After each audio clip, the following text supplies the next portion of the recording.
Assalamualaikum warahmatullahi wabarakatuh. Perkenalkan, nama saya Rian Izul Kabrori dari jurusan Pendidikan Kepelatihan Olahraga angkatan 2019 Oprik A. Di sini saya akan menjelaskan atau mempresentasikan tentang latihan kekuatan. Sebelum saya akan menjelaskan tentang latihan kekuatan, saya akan menjelaskan kekuatan terlebih dahulu. Apa sih kekuatan itu? Kekuatan adalah kemampuan otot tubuh untuk melakukan kontraksi guna membagikan tegangan dan suatu tahanan. Bentuk latihan yang cocok untuk kekuatan ini yaitu latihan tahanan atau resistance exercise, di mana kita harus mengangkat, mendorong atau menarik suatu benda itu bisa anggota tubuh kita sendiri atau beban-beban dari luar. Agar hasilnya dapat lebih baik, latihan resistance harus maksimal untuk perkembangan otot meningkat. Bentuk latihannya yaitu antara lain mengangkat barbel, dumbbell, weight training, lempar bola medicine ball, dan latihan-latihan dengan alat-alat menggunakan pair atau spring devices. Kekuatan otot merupakan komponen yang sangat penting guna meningkatkan kondisi fisik secara keseluruhan. Apa sih kekuatan ini? Kekuatan juga memiliki manfaat bagi tubuh kita. Manfaat yang pertama yaitu sebagai alat penggerak setiap aktivitas fisik. Yang kedua, sebagai pelindung dari kemungkinan cedera. Dan yang ketiga, dengan kekuatan akan membuat orang berlari lebih cepat, melempar atau menendang bola lebih kuat, memukul lebih keras, dan dapat membantu memperkuat stabilitas sendi-sendi. Banyak faktor yang dapat mempengaruhi kekuatan sendiri. Faktor yang pertama yaitu koordinasi intermuskuler. Koordinasi intermuskuler ini merupakan kontraksi yang dilakukan oleh sejumlah kelompok otot pada saat melakukan kegiatan, khususnya melakukan aktivitas jasmani yang memerlukan kekuatan. Kekuatan juga dipengaruhi oleh koordinasi intermuskuler, atau disebut dengan kata lain tergantung pada fungsi saraf yang terlibat dalam pelaksanaan tugas aktivitas fisik tersebut. Faktor yang ketiga yaitu reaksi otot terhadap perangsangan saraf. Menurut Kuznetsov, otot akan memberikan reaksi terhadap rangsangan saraf sebesar 30% dari total potensi yang dimiliki otot yang bersangkutan. Faktor yang keempat yaitu yaitu sudut sendi. Beberapa penelitian menyatakan bahwa kekuatan maksimum akan tercapai jika sendi yang terlibat dalam kegiatan tersebut berada pada kondisi yang benar-benar lurus atau mendekati lurus. Nah, selanjutnya saya akan menjelaskan tentang latihan kekuatan. Latihan kekuatan adalah suatu jenis latihan tubuh yang bertujuan untuk meningkatkan kekuatan fisik. Kekuatan yang dilatih dibagi menjadi dua, yaitu kekuatan absolut dan kekuatan relatif.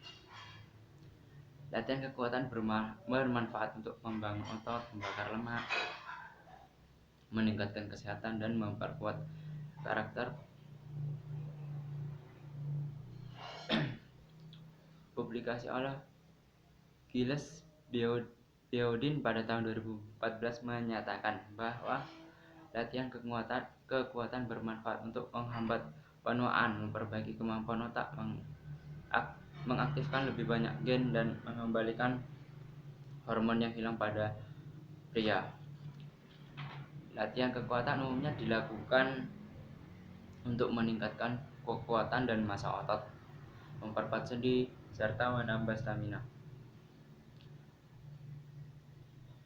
Namun, jika kita akan melakukan sesuatu latihan kekuatan, lebih baiknya kita melakukan kita dianjurkan untuk mempelajari lebih dahulu jenis dan teknik-teknik latihan kekuatan yang cocok untuk melatih bagian otot tubuh kita untuk mengurangi risiko cedera dan memaksimalkan manfaat latihan kekuatan. Kita disarankan untuk melakukan latihan kekuatan secara bertahap sebanyak 2 kali per minggu. Tapi jangan lupa dalam 2 minggu, dalam waktu 2 hari berturut-turut. Nah, kita sendiri bisa mengatur jadwal latihan, misalnya pada hari Senin dan Kamis atau Selasa dan Jumat, sesuai ketersediaan waktu kita sendiri. Latihan kekuatan juga dapat dilakukan di pusat kebugaran atau di rumah dengan peralatan yang sederhana. Hanya saja yang perlu kita ingat sebelum melakukan latihan kekuatan, kita harus dahulu melakukan pemanasan berupa jalan cepat atau stretching selama 5-10 menit. Nah, tadi juga dijelaskan beberapa manfaat dari kekuatan. Nah, berikut manfaat-manfaat yang akan kita peroleh dari latihan kekuatan ini. Latihan kekuatan tidak hanya dapat meningkatkan daya tahan otot dan kekuatan sendiri. Latihan kekuatan juga dapat memberikan beberapa manfaat. Yang pertama yaitu memperlancar peredaran darah, meningkatkan metabolisme dan menjaga fungsi organ tubuh, meningkatkan kepadatan dan kekuatan tulang, menjaga fleksibilitas, keseimbangan tubuh, memperbaiki postur tubuh, mengurangi resiko penyakit tertentu seperti penyakit jantung, artritis, diabetes, obesitas, dan sakit pinggang.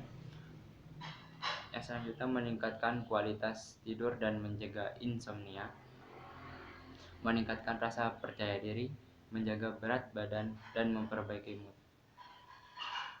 Namun yang harus kita ingat yaitu manfaat yang telah dijabarkan itu tidak bisa didapatkan secara instan. Jika kita ingin mendapatkan manfaat dari latihan kekuatan ini, kita harus melakukan secara rutin serta menerapkan pola hidup sehat, seperti mengkonsumsi makanan bergizi dan berseimbang, beristirahat dengan cukup, dan menghindari stres dan tidak merokok. Latihan kekuatan juga memiliki prinsip-prinsip dasar. Terdapat banyak metode dalam latihan kekuatan. Meskipun demikian, ada 4 prinsip yang harus diperhatikan agar latihan kekuatan bekerja secara efektif dan efisien.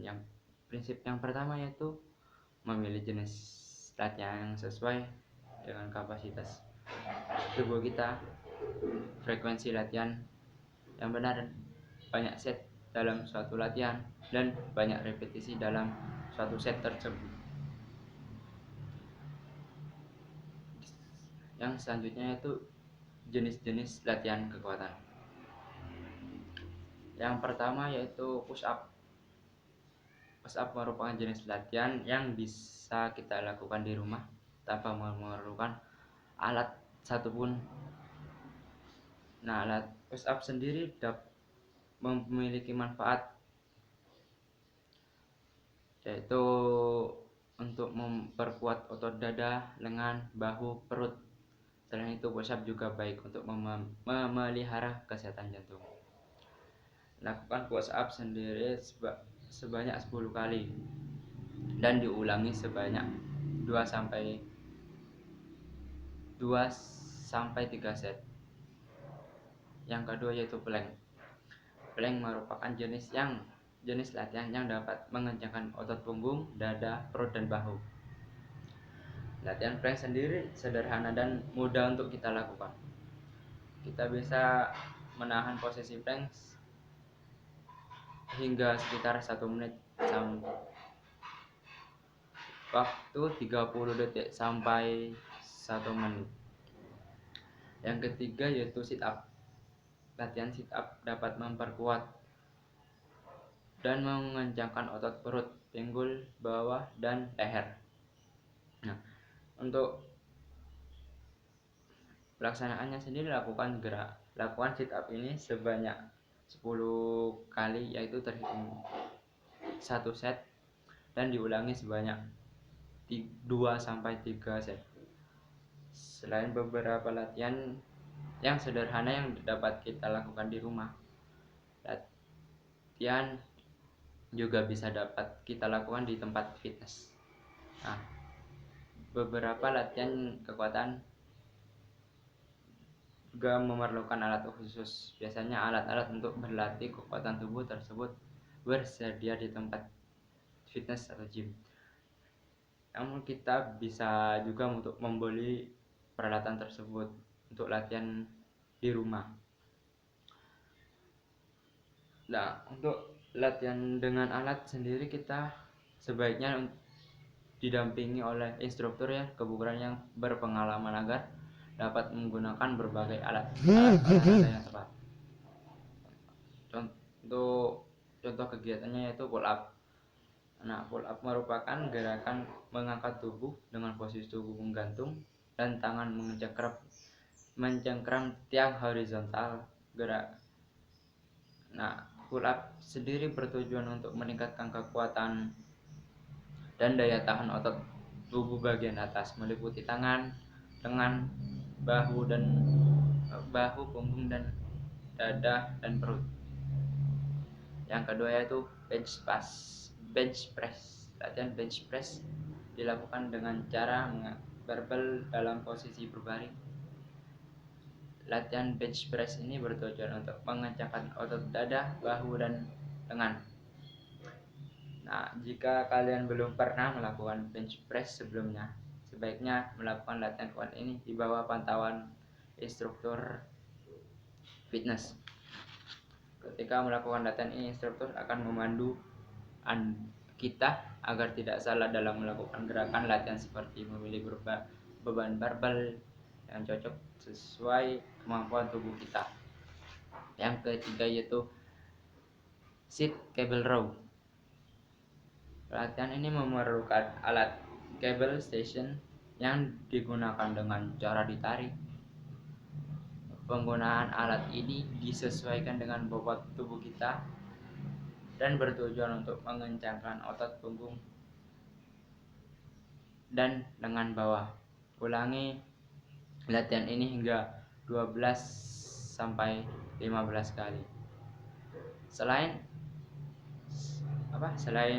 latihan-latihan yang sudah saya jabarkan tadi, masih banyak lagi latihan yang dapat meningkatkan kekuatan otot kita. Mungkin itu saja yang dapat saya sampaikan, kurang lebihnya mohon maaf. Assalamualaikum warahmatullahi wabarakatuh.